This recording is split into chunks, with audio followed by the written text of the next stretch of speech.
연인이 화가 났습니다. 그런데 아무 말도 안 합니다. 입술을 꾹 다물고 눈을 피하고 표정도 목소리도 사라집니다. 말하고 싶은 마음은 굴뚝 같지만 마땅한 단어가 나오지 않습니다. 머릿속이 새하얗게 비어버려서 무슨 이야기를 어떻게 시작해야 할지 모르겠는 겁니다. 섣불리 내뱉었다가는 평생 주워 담지 못할 한마디가 터질 것 같아서 그냥 입을 다물었을 뿐입니다. 그런데 그 고요함이 맞은편 사람에게는 사뭇 다른 신호로 들어옵니다. 무시당하는 건가? 이제 밀려나는 건 아닐까? 하고 말이죠. 오늘은 이 두 갈래의 마음을 따라가 보려 합니다. 침묵을 선택한 이의 속, 그리고 그 정적 앞에 덩그러니 남겨진 이의 생각. 양쪽의 속사정을 모두 이해하고 나면 꽁꽁 얼어붙었던 그 순간이 조금은 다르게 보일 겁니다. 다툼이 일어났을 때 아무런 대꾸도 안 하는 사람. 어떤 생각이 드시나요? 나를 벌주려는 걸까요? 마음이 이미 떠난 걸까요? 놀랍게도 대부분은 그런 악의가 없습니다. 저 역시 그렇습니다. 연인과 감정이 엇갈리면 순간적으로 입을 닫아버립니다. 홧김에 독설이 나올까봐 두렵고 머릿속이 텅 비어버려서 그렇습니다. 내 서운함을 어떻게 표현해야 오해 없이 전달될지 실마리가 잡히지 않는 겁니다. 그래서 차라리 입술을 닫는 쪽을 택하는 거죠. 앙금이 가라앉고 나서 차분하게 이야기하는 게 훨씬 현명하다고 믿기 때문입니다. 이게 왜 일어나는지는 우리 몸의 반응을 보면 단번에 납득이 됩니다. 인간이 강한 감정에 휩싸이면 심장이 가파르게 뜁니다. 특히 분당 100회를 넘기 시작하면 언어와 논리를 담당하는 뇌 영역이 급격히 저하됩니다. 평소라면 자연스럽게 나왔을 말들이 엉키고 이성적 판단이 뚝 떨어지는 거죠. 한 심리학자가 이 상태에 이름을 붙였어요. 감정이 뇌를 완전히 덮어버린 순간이라고요. 이건 예민한 사람만의 증상이 아닙니다. 소중한 사람일수록 더 강하게 작동합니다. 밖에서 낯선 이와 다툴 때는 냉정하던 이가 연인과의 충돌에서만 말문이 막히는 경험 해보신 적 있나요? 그건 상대를 만만하게 봐서가 아닙니다. 도리어 너무 깊이 연결되어 있다는 증거입니다. 이 상태에서 억지로 대화를 몰아붙이면 통제 못한 말들이 여과 없이 튀어나옵니다. 한번 입 밖으로 나온 문장은 다시 거둘 수 없습니다. 그 무서운 파급력을 아는 이일수록 다툼의 순간에 고요함을 선택하게 됩니다. 문제는 이 속사정이 겉으로는 종처럼 드러나지 않는다는 겁니다. 안에서는 폭풍이 몰아치는데 밖으로는 아무런 감정도 없는 사람처럼 비칩니다. 표정은 굳어있고 목소리는 사라지니 맞은편의 선인은 싸늘하게 거부당했다고 느끼죠. 그 내면과 외면의 간극, 그게 비극적인 오해를 낳는 겁니다. 이 정적은 상대를 향한 거부가 아닙니다. 두 사람이 더 망가지지 않길 바라는 자기 보호이며 연인을 다치게 하지 않으려는 서툰 배려이기도 합니다. 이성이 마비된 내가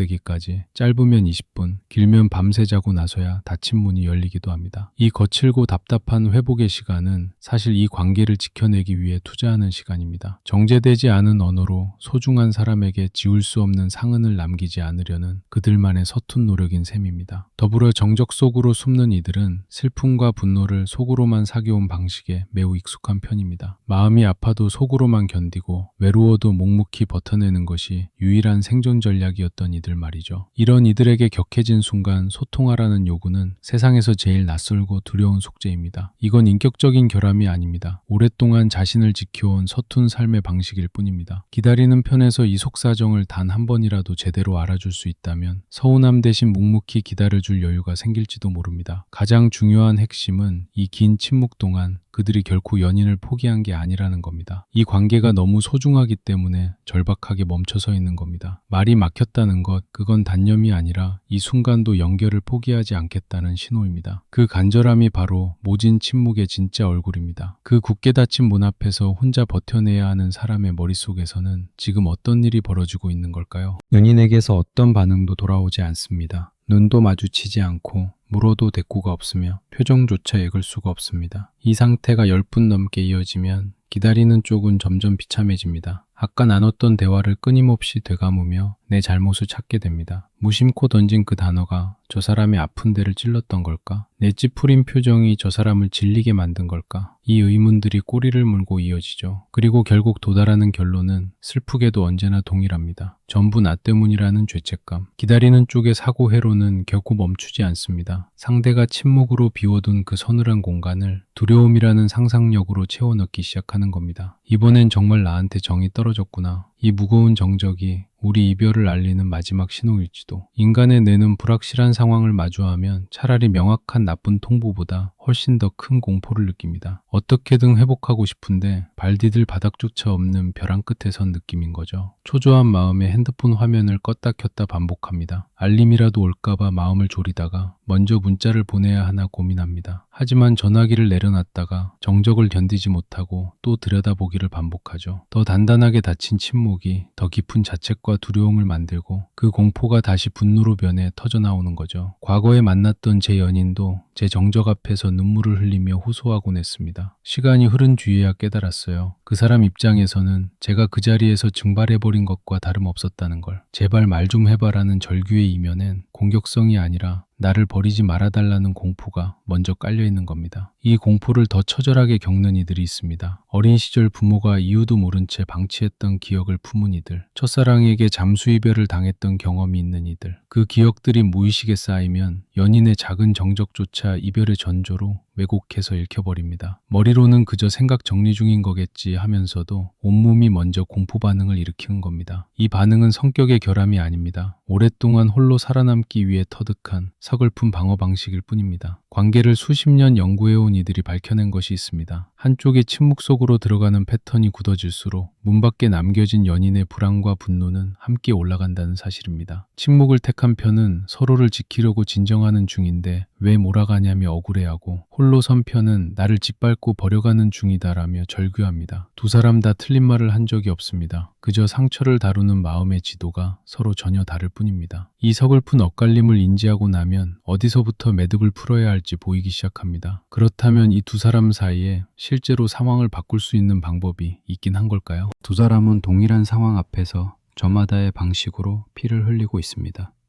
숨어버린 쪽은 상처 주지 않으려고 버티는 중이야. 남겨진 쪽은 이미 버려진 건 아닐까라며 절망합니다. 두 사람 사이를 파괴하는 진짜 주범은 침묵 그 자체가 아닐 수 있습니다. 문 밖에 선 이를 정말 미치게 만드는 건 이 정적이 언제 끝날지 알 수 없다는 불확실성입니다. 나 지금 머리가 복잡해서 30분만 혼자 있을 시간 줘. 이 짧은 한마디가 지옥 같던 상황을 완전히 바꾸어 놓습니다. 30분 뒤엔 돌아오겠구나. 이 단 하나의 단서가 생기는 순간 버텨낼 힘이 생깁니다. 잠수를 탈지도 모른다는 공포의 절반이 그 한 문장으로 사라지기 때문입니다. 정적이 끝난 뒤 마주한 원래 문제는 알고 보면 아주 사소한 오해인 경우가 많습니다. 정작 그 오해보다 침묵으로만 흘렀던 그 긴 시간이 만들어낸 불신과 상처가 훨씬 더 오래 남습니다. 그러므로 고요함을 선택할 때는 내 정적이 상대방의 귀에 얼마나 무서운 거절로 들릴지 함께 헤아려야 합니다. 길게 해명하거나 그 자리에서 화해를 종용할 필요가 없습니다. 단지 지금 어떤 상태인지, 언제 돌아올 수 있는지 그 두 가지만 짧게 알려주는 것. 말이 안 나오면 짧은 문자 한 줄이어도 괜찮습니다. 나 잠깐 바람 쐬고 올게. 이따 꼭 얘기하자. 그 문 밖에서 떨고 있던 사람은 이 짧은 글귀에서 우리 연결이 아직 끊어지지 않았다는 구원을 읽어냅니다. 관계 심리학자들은 다투는 와중에 건네는 이런 작은 신호들을 아주 중요하게 봅니다. 거창하게 무릎 꿇고 사과하는 것도 억지로 분위기를 바꾸려는 노력도 아닙니다. 그저 내 상태를 슬쩍 보여주는 이 한마디, 생각보다 그리 어렵지 않습니다. 저도 처음으로 그 문자를 보냈던 날이 기억납니다. 다툼 중에 입이 얼어붙어 버렸고 말이 안 나오는 대신 핸드폰을 꺼냈습니다. 나 지금 말이 안 나와. 10분만 줘. 꼭 돌아올게. 그게 전부였는데 돌아왔을 때 연인의 표정이 달랐습니다. 반대로 정적 앞에 홀로 선 쪽도 할 수 있는 게 있습니다. 불안이 분노로 폭발하기 전에 이렇게 한마디만 건네보세요. 나 지금 혼자 남겨진 것 같아서 무섭고 불안해. 언제쯤 얘기할 수 있는지 알려줄 수 있어? 날카로운 비난이 아니라 내 취약한 마음을 솔직하게 여는 질문으로 말이죠. 상대방이 방어 기제를 발동해 문을 더 걸어 잠그지 않도록 안심하고 대답할 여지를 내어주는 겁니다. 오랫동안 무너지지 않는 커플들의 공통점은 싸움이 없다는 게 아닙니다. 격렬하게 다투고 침묵하는 그 참담한 순간에도 내 편이 여전히 여기 있다는 정서적 안도감을 끝까지 잃지 않았다는 것입니다. 그 안도감을 지켜주는 열쇠가 바로 다툼의 한가운데서 건네는 이 소박한 신호들입니다.